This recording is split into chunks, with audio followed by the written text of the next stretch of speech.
Hello, my name is Pikiss-Chris, And my name is Bastard Swordsman. and welcome to another episode of Scenes from a Podcast. We're just gonna talk about what we've been up to lately before we get into things, because I don't know about you, but a lot of shit's happened to me.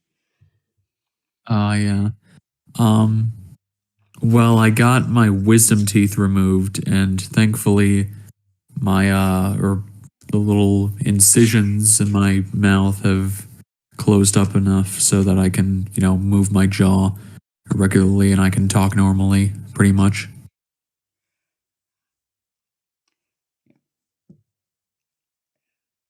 That's nice. Yeah, we were talking about like fucking wisdom teeth earlier, like last week when we went to see Beau Is Afraid. Oh, Uh, yeah, we did see that too. yeah, it's a good movie. Good movie. Yeah, I would recommend Beau Is Afraid. Yeah. Oh my god.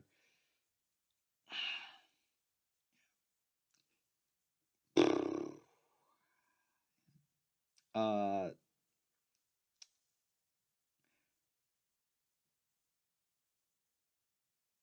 I mean, that's pretty much all I've been or all that's been up with me lately, I believe. yeah. Sorry, I'm like, i- I'm basically in a mental state right now. Uh, not so much like I'm just fucking tired. You know. I don't know Oh why. yeah, I don't know why I'm making it sound like I'm having a breakdown. But it is pretty close to your bedtime. yeah. uh, yeah. Getting your wisdom teeth removed is never fucking fun. Uh, remember when mine were removed and I made the dumbass mistake of not having like any any anesthesia put in, to numb the pain because I didn't want to be all drowsy and delirious when I was done with the surgery.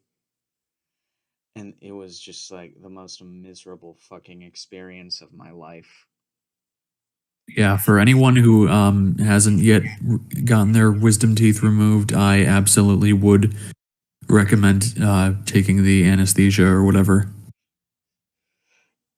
The only reason I didn't take it is because I was like, what if I say something fucking stupid while I'm all doped up? I mean, you don't need you don't need drugs to do that. Yeah, I know, but Zing. I know. I don't. Anyway, no, it wasn't really pain wise. It wasn't really that bad for me, and I've also been on like pain medication since. But probably the most annoying part is just that when you eat food, a lot of it can get like caught in like the little mouth holes, which is bad because you need to like get that stuff out of there. Oh yeah, God, that shit sucks. Like, I don't know if you ever like tried to like maneuver it out of there with your tongue or anything like that. I just ended up. I think I might have like a little chunk of something like behind the gums that like. I mean, you're supposed to use like salt water, um, but that doesn't really entirely work for me. So I just kind of like press my finger against my cheek and slide it like almost to my lips. So, and that has actually been able to work pretty well. I don't know if that's healthy or wise, but it's what I've been doing, and they're still closing up, so it's not like making him hurt anymore. Yeah, I don't know. I don't know how it could be any worse than like having things like sealed behind your gums. yeah, That's just not fun. Uh, yeah. outside of like wisdom teeth, like 2 weeks ago, I got into a car crash, so that was that was fun. Um, Yeah, that sucks. Glad you made it out at least. yeah, I'm alive. The only thing that really took a hit was like the my wallet, um, because car insurance is fucking expensive, and I just happened to be in the middle of like switching insurers because because like I found out that like the guy who set up my previous insurance was basically committing fraud. So so yeah, I've been dealing with a lot of bullshit lately. Ah, it was targeted. Yeah, fucking thing. Um, I was gonna move into a new apartment, but I got like scammed basically, and it wasn't like ready to move in basically, and yeah, I feel kind of stupid about that. Like what were the, without incriminating yourself, what are like the specifics of the scam, or It's just the house was not in a condition to like be rented out. like it was like it didn't live up to like safety standards or quality of life things or anything like that? Basically, yeah. Yeah. I mean, And we now I'm suing them. really. Yeah. Oh, wow. Good luck with that. Yeah, you,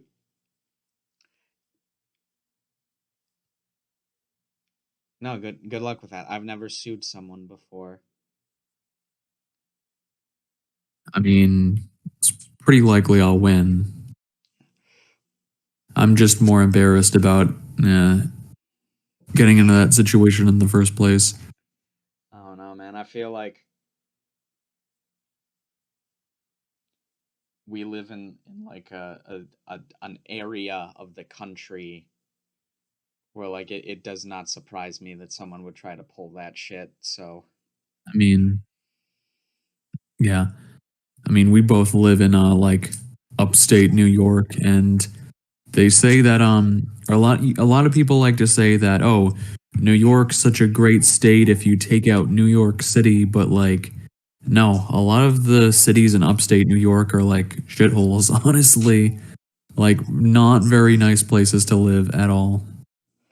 Like um Rochester, Syracuse, Troy, Schenectady, Albany, like not really places that I would really want to spend my whole life in. yeah, it's like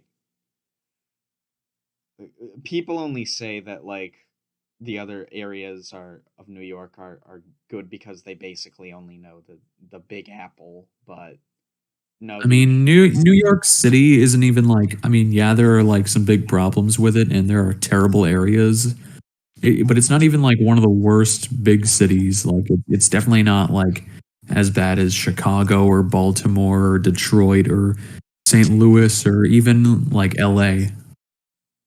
yeah, basically it's the big problem with New York City is Just how over, expensive it is. It's yeah, insane.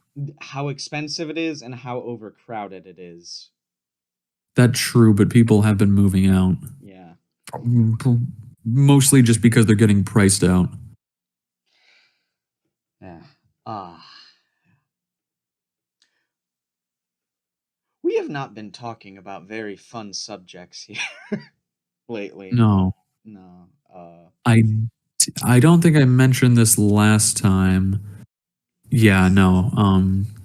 Because I finished it after last time, but I finally finished Zaragoto, the light novel series. At least the original series, because then like 18 years after the final volume came out, there another volume came out, but basically I finished like what was the whole series for a long time, and unfortunately the last arc was kind of boring. So it did not stick the landing then. I mean, the ending, like it worked for what it was. It was just like a lot of the arc focused on very uninteresting characters, and it sort of spent a lot of time spinning its wheels and just repeating information over and over. And the antagonist was pretty bad. I uh Yeah, yeah. I mean, it always sucks when you like when you like get into like a form of media and like it just doesn't fucking stick the landing at all. That yeah. happened that happened to me. I'm only half joking when I say this. That happened to me when I got into My Little Pony Friendship is Magic. Yeah, we both were bronies back in the day. Yeah. There was this one other guy we were with and he like he can't remember, but I think he like came out to his parents as a brony, like he was coming out as a gay person or something, and it was like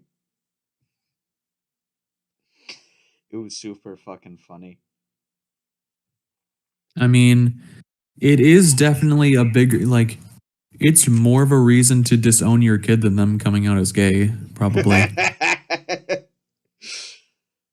uh, let's look at it But this way. At least like we never fucking got into like what was that spinoff where they're humans and they're in high school or What Should something Get like that. Girls? I mean, that was just a series of movies, I think, but I did see like most of them. You saw most of them. Yeah, I mean, they're all right, I guess. I didn't even see the first one. I was like, It's Twilight.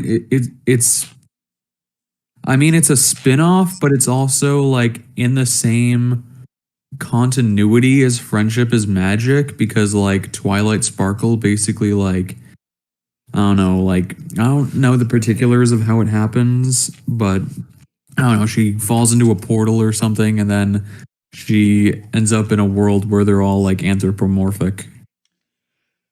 yeah, yeah, no, it's like the dumbest thing about that movie to someone who's like It's an isekai. in a like, but specifically like as someone who is familiar with the deep, complex lore of My Little Pony Friendship is Magic, the dumbest fucking thing is the fact that all of the characters in the show proper are implied to be young adults, like they're young adults But with then they're all high schoolers and yeah that Equestria girls.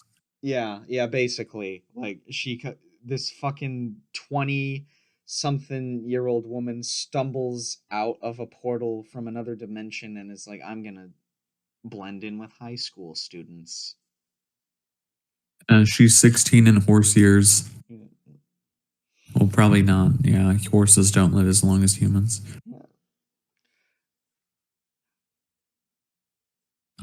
Yeah, so Did you know oh, that horse legs are actually their fingers? I mean, it doesn't really surprise me, but I think that's the case for a lot of four-limbed animals. So, did Friendship is Magic fall off? It didn't get like bad, but it got like to a point where like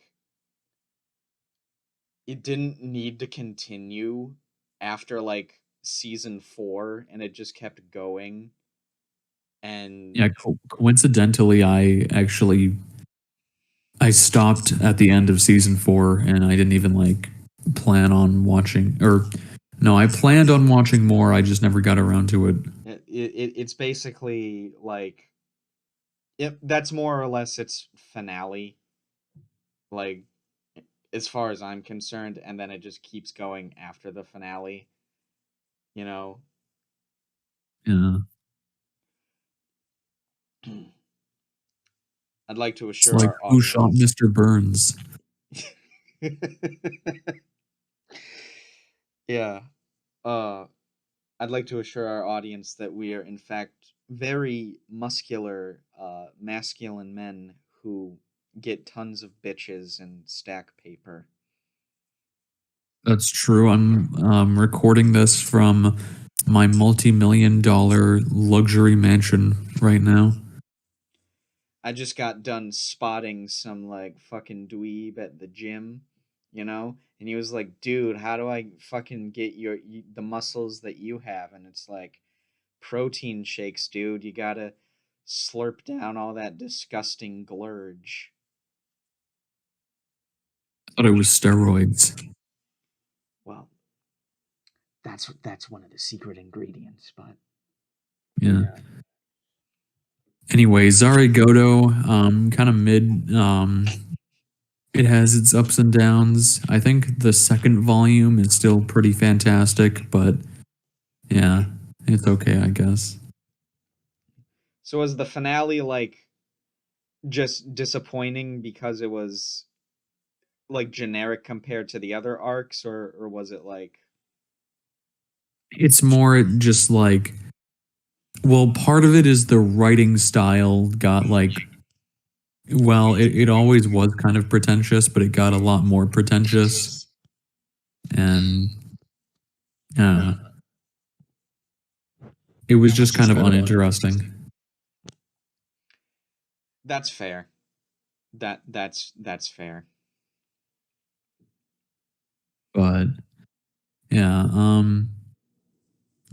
there is one thing that we both saw for the podcast, actually, that I thought was interesting anyway. Do you want to talk about it? Yes. Why don't you introduce this week's film? All right. So I recommended a movie from 1985, Japanese movie called Tampopo, directed by Juzo Itami.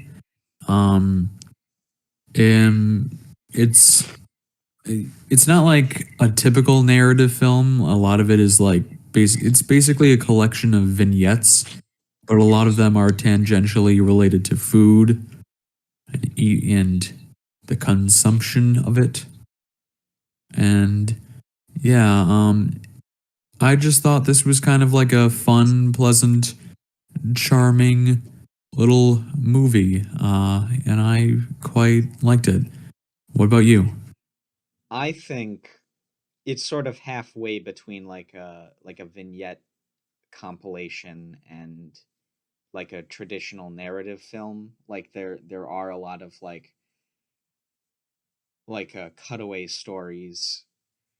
But there is one story that takes precedence about the titular Tom Popo trying to like save her ramen business and employing this truck worker to teach her how to be a better chef, and her She learning goes on a Rocky-esque journey to it. become a better chef. Yeah, basically.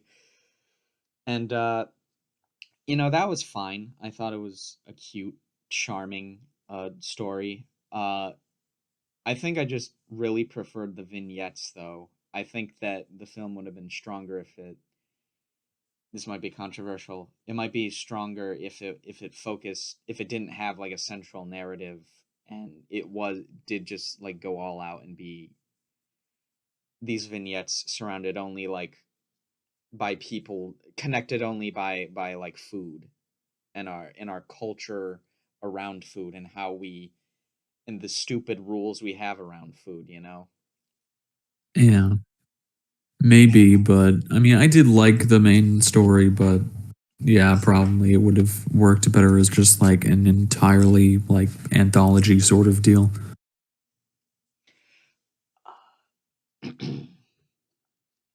With But you go ahead. oh, go ahead. All right then.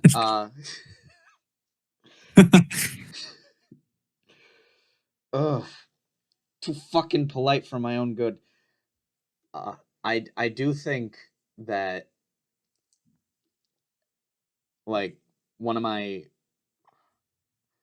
like the film could have benefited from like It could have been like that one Simpsons episode, like Tales of Springfield, where like what happens at the end of one story, like tangentially leads into the next story. Like they It did sort do that here and there. yeah, it sort of did that with like there was one bit at the beginning where it's like they're training outside. Uh, again, And then like the businessmen come. yeah, and then we follow the businessmen, and I actually think that story was really funny where it's like these guys like just have very basic taste in food, and then the youngest like straight out of college guy has like the most refined taste in cuisine and whatnot. I thought that was funny. And And also, well, it also was definitely a bit of satire on um like conformity in Japanese society because they all expect everyone to get the same thing, and then one the other guys get like literally red in the face when he like actually just orders something that he wants himself. you see, I think that's actually like a really like good joke. I'm not sure if it's intentional, but it works on one level if you're familiar with like Japanese culture and the etiquette around like Yeah, conformity. But like if like you're a foreigner and you're watching the film and you see it also works as like a sort of absurdist thing. yeah, basically. And I like how that ties into like the next gag, and it's literally just a room over in the same building where this lady is trying to teach a bunch of like younger Japanese women, like maybe like college age or something. I forget, high schoolers, college age, like how to eat um, spaghetti like a refined Westerner. And then there's like this actual like Westerner, just this white guy right over there who's like being as like sloppy as possible and like being loud and obnoxious. And then like she keeps trying to tell them, oh, like no slurping sounds, but he like is like going I just and re- I just really like the idea of people treating spaghetti as like refined dining, you know? yeah. And that but then all the girls just, were like, well, he's eating like that. Guess we might as well. And it's also a nice scene because like the like little like I don't know exactly what she is, but like the teacher lady or something doesn't get like overly pissed off and she just decides to go with it. And it's like a nice scene, like, you know, the consumption of food shouldn't have all these like rules and taboos. It should just be a pleasurable experience. Yeah, I think that's basically like the gist of what the film is about, you know. Yeah.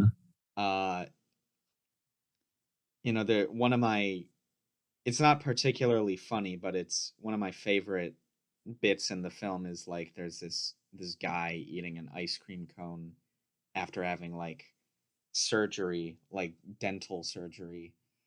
And Very, what a coincidence. yeah, I know. That's why you picked this film. But and there's this kid like watching him eat, and he like has this actual like doggy sign on him that explains that like his parents don't want him eating like sugary food. And the old man is like, "Hey, you want this ice cream?" And he lets him have the ice cream. And I thought that was it. I don't know. I think it's just very sweet, you know. Aga- Yeah.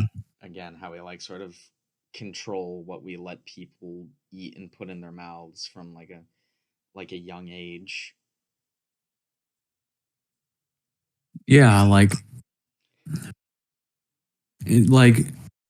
my parents like never let me drink any of this like stuff I wanted to. Like, why can't I drink the stuff in the cabinets down below the sink? Like literally 1984. I bet those damn adults just don't want us to know how delicious they are. Yeah. Fucking won't let me have my Tide Pod snacks. Now that's an old meme. I know. I apologize for the Tide Pod. I could go eat one to punish myself if you want. No. No, Chris, you should know the way. Stop before this devolves into old memes. Um, anyway. Yeah, I don't think like the film, I mean, there were a few scenes that made me laugh a bit, but it's not like gut busting to me, but I just found it like a sort of like more pleasant film. I do think that like the one consistently funny like sort of side story they have is with like the mobster and his like his lover, and how they explore their fucking their fucking relationship with each other, like around food. And they have very kinky sex. Very kinky food related sex. It's just like,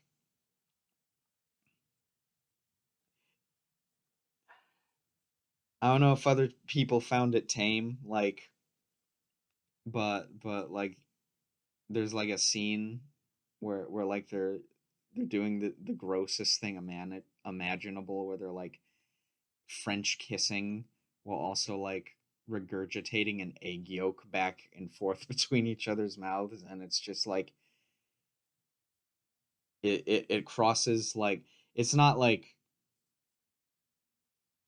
offensive or anything, but it sort of does like cross a line into It like is that. like sort of gross out. Yeah, and it's just like the fact that they want to do that and that they go through with doing that is like, I don't know, it's just, it's it's so absurd.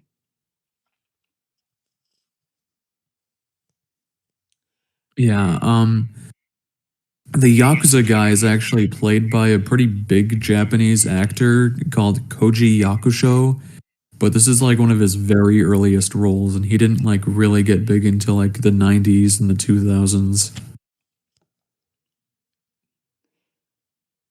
Isn't Like he Ken was even what? isn't Ken Watanabe also in this movie? Oh yeah, he is. He plays like the main guy's like sidekick or whatever who appears every now and then. Oh, okay. Oh, okay, that But guy. he's like barely recognizable. Yeah. He's like, he's very young in this movie. Yeah.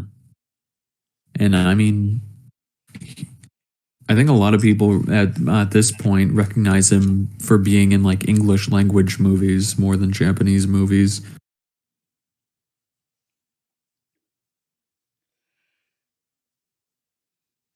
Like he was in an Inception. I never saw Inception. Hmm. But yeah. I mean, this isn't really the kind of film where like there's a ton of like, deep allegorical themes or anything. So probably don't really have as much to say as we would about, the average thing. Yeah.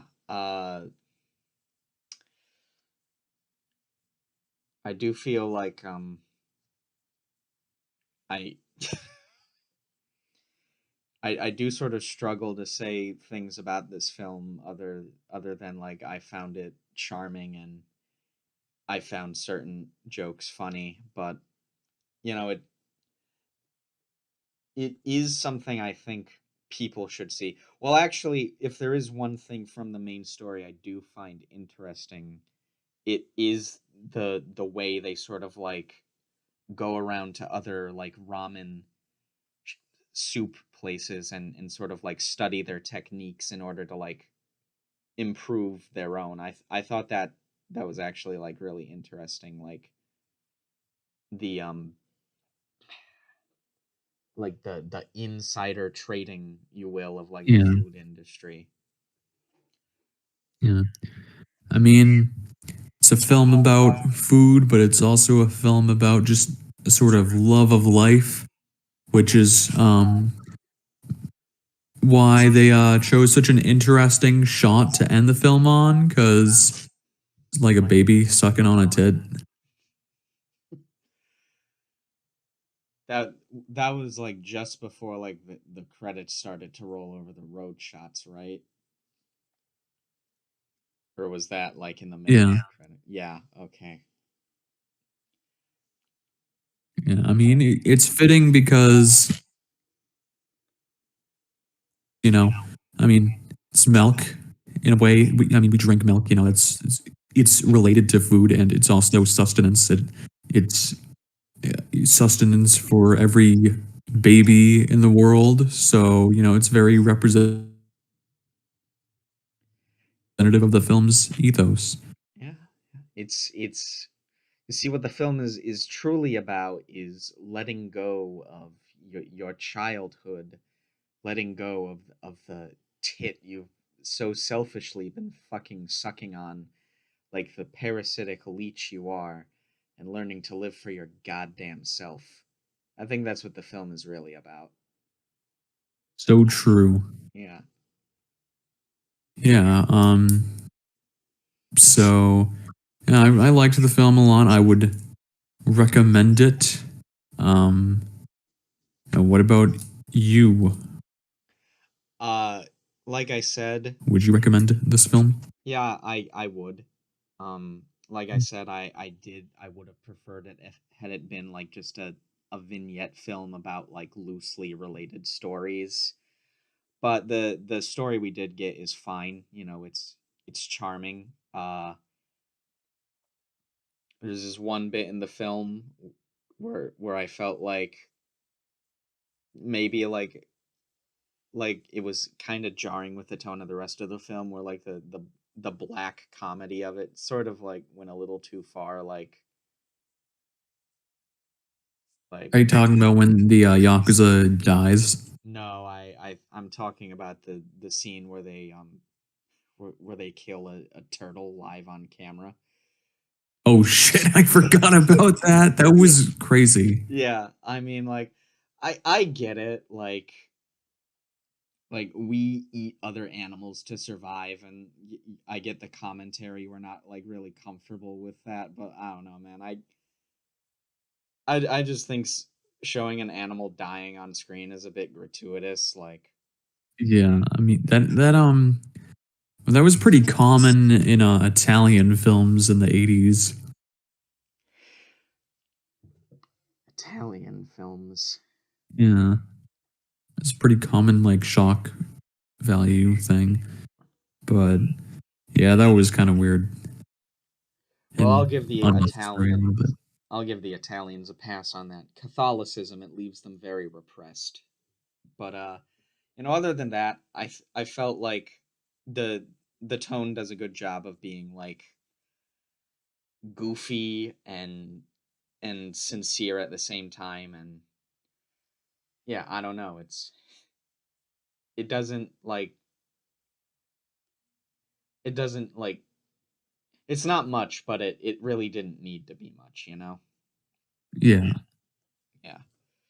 Well, yeah, so Tampopo, if you want to watch it, it's on the Criterion channel, and also there's a Criterion Collection Blu-ray release of it. Uh, yeah. Now, we weren't really able to talk that much about it though, so we're probably gonna talk about another movie we both saw, which we mentioned before, Beau Is Afraid. Yeah, we mentioned earlier we saw it over the weekend. Yeah, It's Ari Aster's latest film. yeah. I've And seen we both this and Hereditary. Haven't seen Midsummer yet, but so far I'd say Probably better than Hereditary, at least. Yeah, we're gonna like get a little into spoilers, so definitely watch the film first. But I've seen all of Ari Aster's features, all three of them: Hereditary, Midsummer, and um, Beau Is Afraid. I didn't care much for Midsummer, honestly, so that's my least favorite. But I think Beau Is Afraid might be my favorite from him. It's definitely Definitely like like a very different film from him. It's not like completely like horror. Like part of it is like, you know, psychological drama, and there's a lot of comedic elements to the film too. I do think that the film would not have worked as well as it did if it was like straight horror. Like Yeah. the like Ari Aster himself has said that the world operates more on nightmare logic. Like his goal was basically to make the film feel less like reality and more like a like an extended nightmare where like the worst possible scenario is always happening and it Yeah. and there's just like no reprieve from it. So the fact that it, it sort of has an awareness to how absurd some of the things are and kind of really does heavily lean into that absurdity by especially by the end sort of helps it, though not to the point where it ever like undercuts like the emotions or like the like Yeah. actual horror. There's no like he's right behind me shit Right. in this movie. So Yeah. Like so, like there's some like genuinely unsettling imagery, and like some of it is also like played for laughs. Like it's a very like very dark morbid comedy that you kind of like have to be into. Like it kind of reminds me of like, you know, like early 2010s like YouTube or like comedy, like like Oni NG or Psychic Pebbles or something almost. what if Psychic Pebbles was like the one who voiced the thing at the end of the movie? This would be a 10. That would be really funny actually. But yeah, the first like sort of act of the film, if you want to call it that, like the beginning scenes, are really funny. If you've like ever lived in a city, because it's like definitely like American cities have a lot of crime, but it's such like an exaggerated like portrayal of it that it comes off as hilarious. Like there's a naked guy like just indiscriminately stabbing people, and he's like there's a scene where his like dick is flopping around. there there's like a dead guy in the middle of the street and like the next day he's still there. And like yeah, and an entire like city block worth of people like all just flood into Beau's home. Yeah, they see that like the door to it that like the door to like the apartment building he lives in is open, and I guess they were all fucking homeless or something because they decided to go in there. And again, it's operating on nightmare logic because there's no security there to stop them or anything, and they all go specifically into his room. It's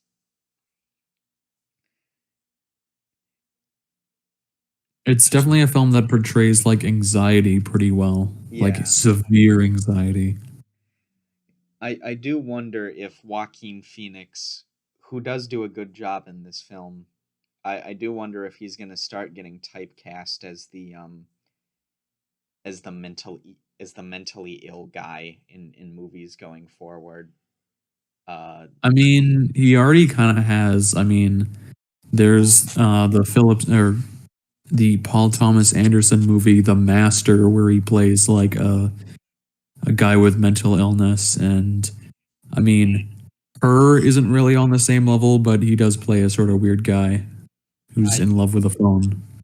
I would argue that Her is more about social ineptitude than like, Yeah, but you know. I mean, he definitely like plays a lot of interesting characters. Joaquin Phoenix. Yeah. But no, he does do like a really good job in this film. Like his freakouts aren't like, he freaks out like an actual person would freak out in the scenarios he's in. He's not like trying to It's not like, explain this situ. that just happened. Yeah, he's it, it's like he's trying to explain the situation, if he can even process to explain it, but he's so overwhelmed and so like fucking upset that he just can't, and he like ends up incriminating himself further. There's You can't even get like the right words out. Yeah, there's spoilers, but there's like a scene where like this teenage girl like has a mental breakdown in front of him and commits suicide by drinking paint, and he like starts crying and screaming, and then the mother comes in and she thinks that he like force fed her the paint until she like poisoned to death. It's just it's he really like sells it, because like that scenario is so specific and so like unlikely to happen, but it feels so real despite that. Yeah, like, well, just kind of like in a nightmare, you don't like question anything and you do like sort of believe what's going on while it's happening. I do think that probably the funniest person in this film is Nathan Lane, as like the doctor who is like adopted him as a son. Yeah, he's like the kind of guy who like calls you like a like big man or sport or something. Yeah, it's it's just like really good like juxtaposition of, first of all, it's absolutely like fucking ridiculous that he has both Beau and this other like criminally insane guy like at his house, like instead of like an Yeah, there's actual like the war hospital. vet who's just there. Yeah. Like he has both those people instead of like at an actual hospital or mental institution. And it's not like it's like a secret or anything. It's in broad daylight. His neighbors know they're there too. And he's California is crazy. yeah. And he's just like being, and there's like this scene where like he's injecting the guy who's having like a PTSD breakdown full of needles, and he's like, once he sobers up, you're gonna see how much he loves you, Beau. It's just so fucking funny to me.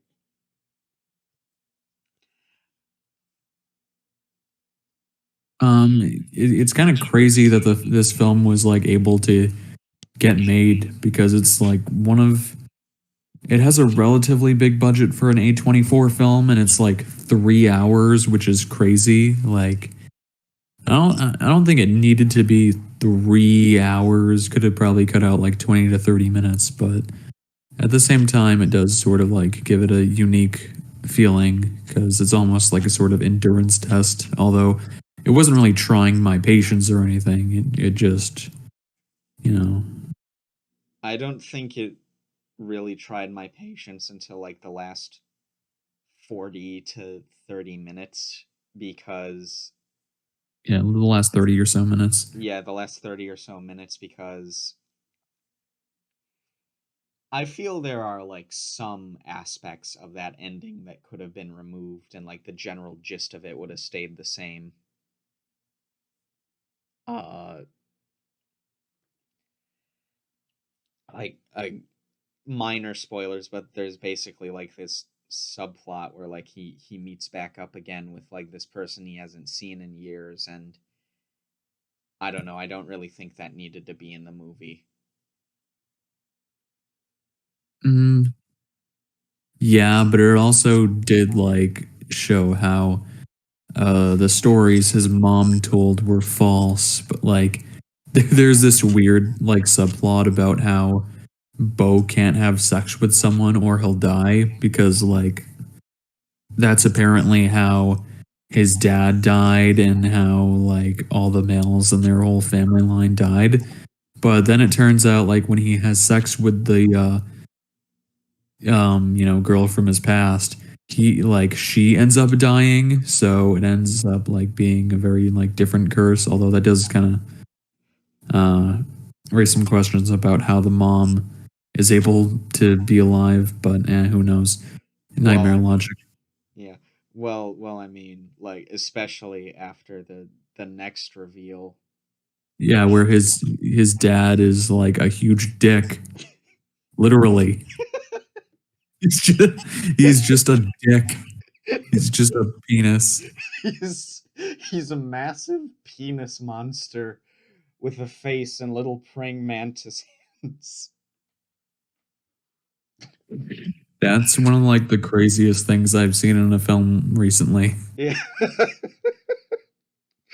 I remember we both like looked at each other in the theater once once that thing came on screen. It was like difficult to believe what was happening in front of my eyes, but and the like the war vet comes back and he starts like fucking stabbing the dick and like in the balls, and then like he gets like stabbed by the praying mantis hand in the head and dies, and like it's such a crazy scene. I was like laughing about it like 5 minutes after.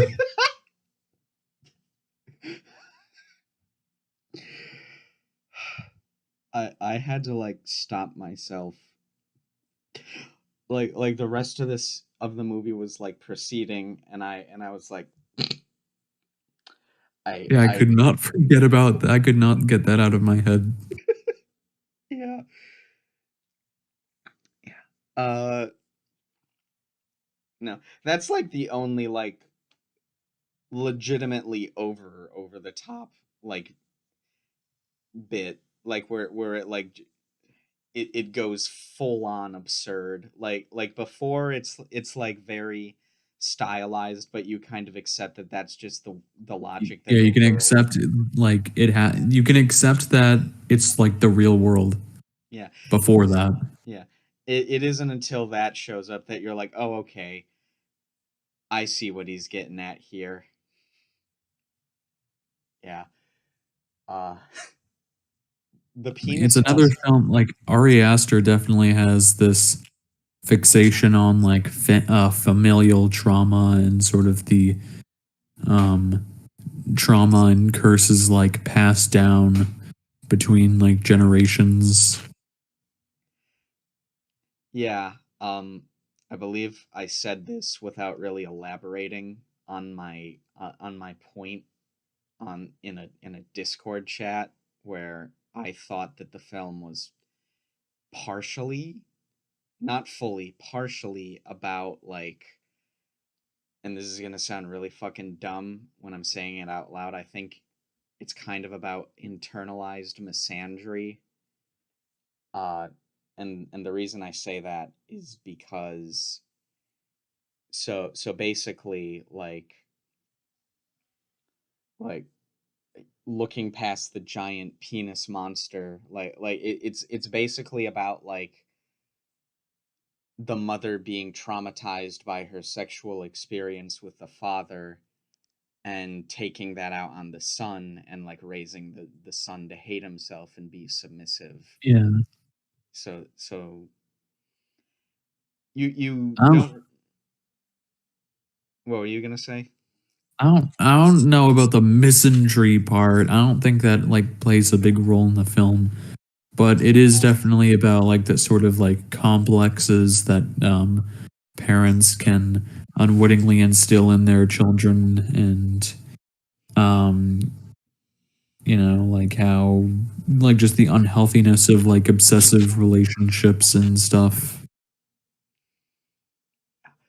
Yeah, his mother's very interesting because like she legitimately hates her son.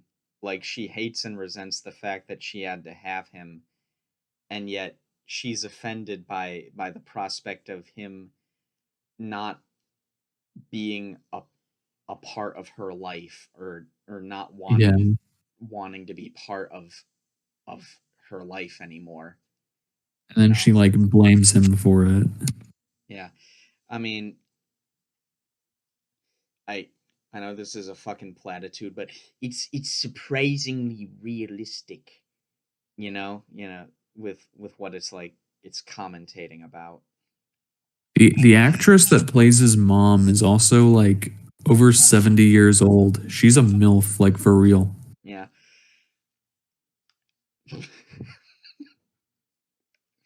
That is true.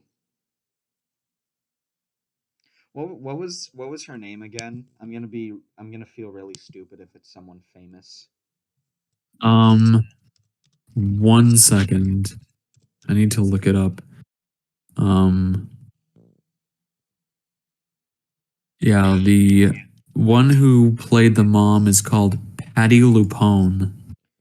Patty Lupone. All right. Patty Lupone. She's been in she hasn't been in like a bunch of like really big movies. She was in the Steven Universe movie, but um, yeah, Wait, I gotta look that shit up. See how Beau Is Afraid is connected to Steven Universe.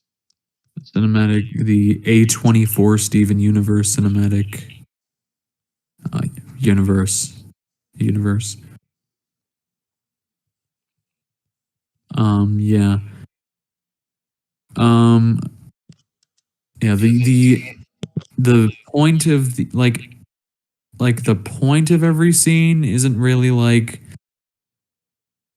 very explicit, although I think the ending is kind of obvious. Like it's like he's literally like being persecuted by his own mother and like made to feel like he's on trial and like defending himself, and it's like that's portrayed by him literally being on a trial. Yeah. And again, I think we keep talking about this, the nightmare logic of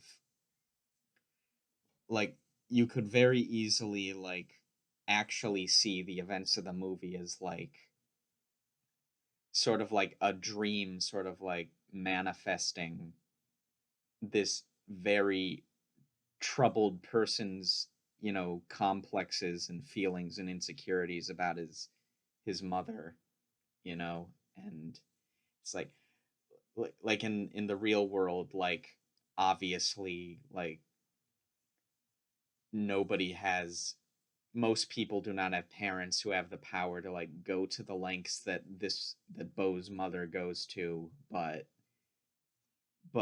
it's for someone who's like was raised in that environment, like it can be it can sometimes feel even like long after like they've left your life that they're still like controlling you, like Yeah. everything about you. Yeah.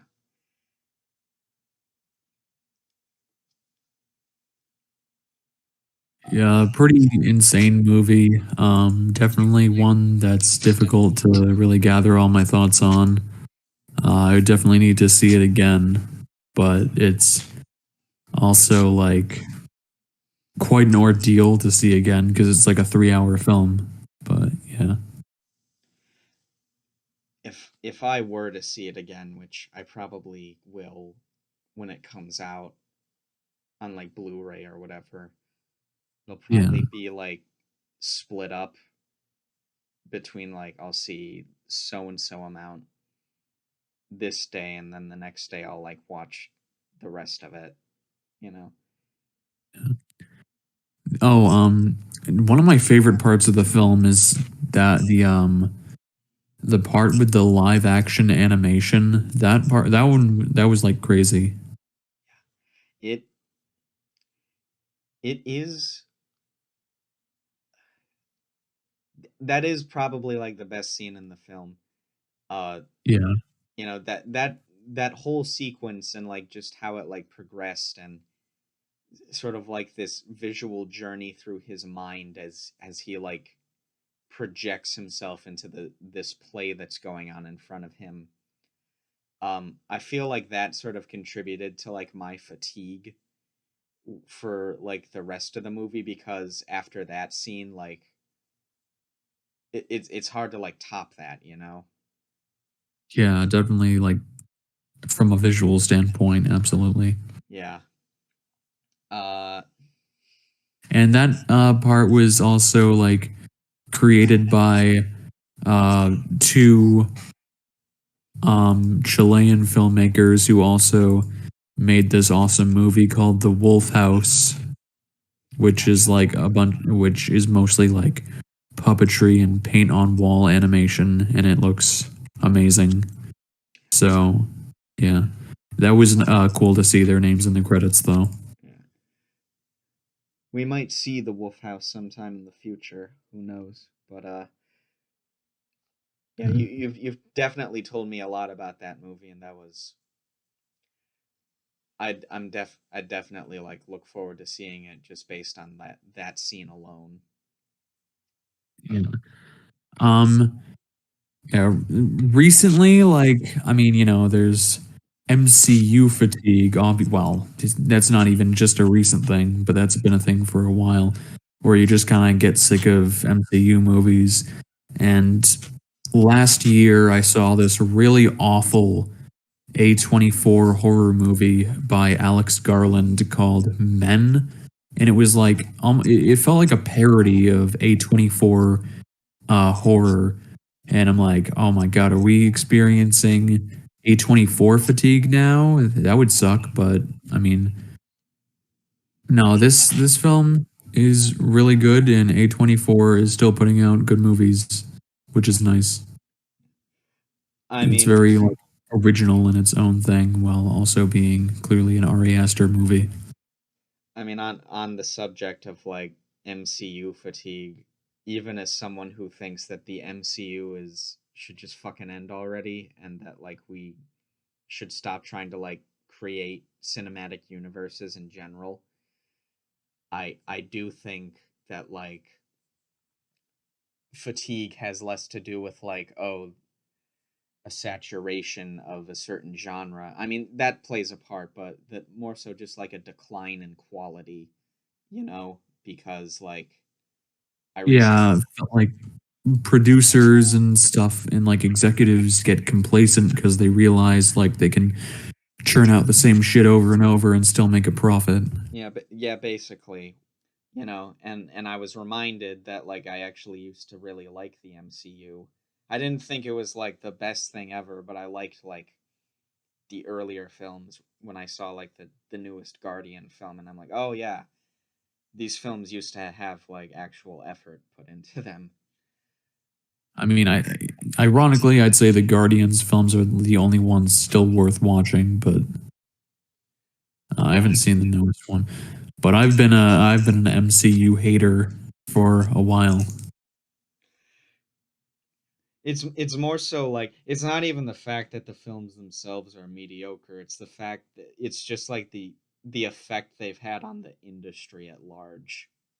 Yeah, definitely. Like, but anyway, don't really want to get too sidetracked. Other than Yeah. fuck Disney, fuck the Disney Corporation.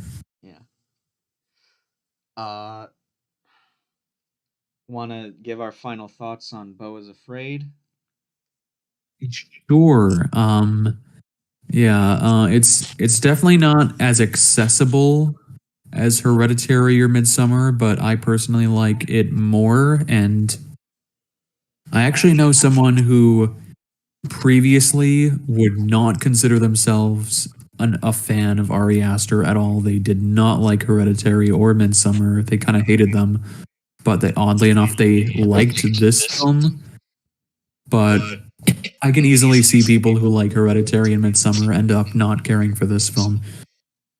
But it's definitely a very different film for Ari Aster, but it also has a lot of his trademarks. But it's his most ambitious film, and I don't think it's perfect. Absolutely not, but it is very good, very good.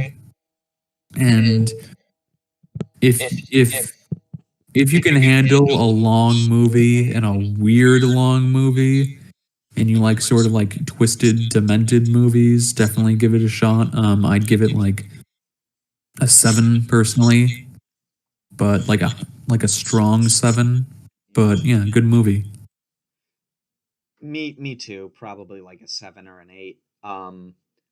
Ari Aster to me is at his best when he's focusing on the themes of his works and using like the horror elements of his movies to like emphasize those themes. Like Hereditary was at its best when it was about like the tension between the family to me, and it was sort of at its lowest when it was about all of the shit with like demons and ghosts and whatnot.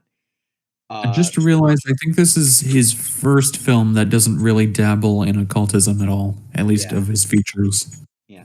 There is like supernatural stuff at the end that's even more like out of left field, but it fits thematically more with like what the character is going through and what the film is about than like Yeah. a goetic demon coming and killing everyone. So I'd definitely say it's better than Hereditary, and Hereditary was already a pretty strong film. So, I mean, legally, I'm pretty sure this Beau Is Afraid isn't streaming anywhere, but it is still in some theaters. So, yeah, Yeah, definitely go see it if you haven't already. yeah. Bring your girlfriend. It's a great rom com film. Bring your mom, actually. Watch Yeah, it with your mom. Watch it with your mom and your girlfriend. yeah. Bond with your mom over how much of a dick you think your dad is. Yeah. All right. Ari Aster always makes great films for families. Yeah. Well, uh, don't know about you, but uh, talking about Tampopo has made me pretty hungry, and talking about Beau Is Afraid has made me pretty afraid. So I'm gonna go eat food while looking over my shoulder. See All you right. guys later. Okay. Wait, I think you're so afraid and so hungry that you forgot a little something. Oh yeah, I did. Uh, yeah, my choice for next week's film is gonna be Alfred Hitchcock's Rear Window. Uh-huh. A classic. Yes. Uh, Well, yeah. let's add If you some don't want, voyeurism into the mix. yeah. I mean, at first when you said that Tom Popo made you hungry and Beau Is Afraid made you afraid, I thought you were gonna reference or like pull out some sort of like vor movie. Oh god. I'd have to look up if that, I mean, I'm sure it's fucking out there, but I'd have to like really dig deep to find it. Oh, I don't think you'll have to go much further than your search history. Yeah. Alrighty then. Yeah. If you don't want to get spoiled on Rear Window, watch that before next time. Yeah. All right. See ya and goodbye. Peace.